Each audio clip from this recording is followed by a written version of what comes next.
Welcome to my Wednesday ramblings. This is the fifth and final week, and it's also the end of my holidays, but more about that on Friday.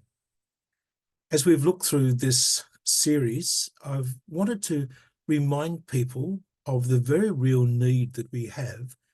That means that it's not just, as I thought growing up, that the shepherds who cared for the flock, the people of God, were bishops and priests.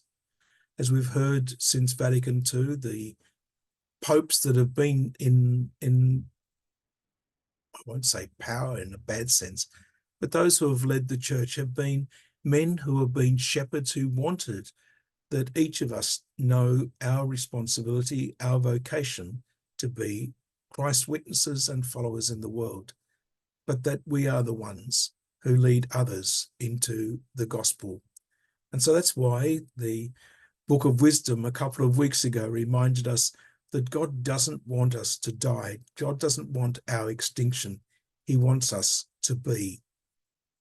So today, as we think about what it means to be a Christ follower, we're reminded that sometimes we need to listen to voices outside our own space. So that's why over these last few years, I've read and reread Sherry Waddell's book, Forming Intentional Disciples, Father Michael White and Tom Corcoran's book, Rebuilt, Father James Mullen's book, Divine Renovation, From Maintenance to Mission, and Patrick Lencioni, an American author who's written a wonderful little book called The Better Pastor, inviting priests to move from being priests active and doing lots of good work in their parishes to become pastors who actually care for and nurture their flock. So along the way, we are all of us called to be. Whatever that be is, whether it's a shepherd, whether it's a teacher, a preacher, an evangelizer, an encourager, whatever, we are called to be.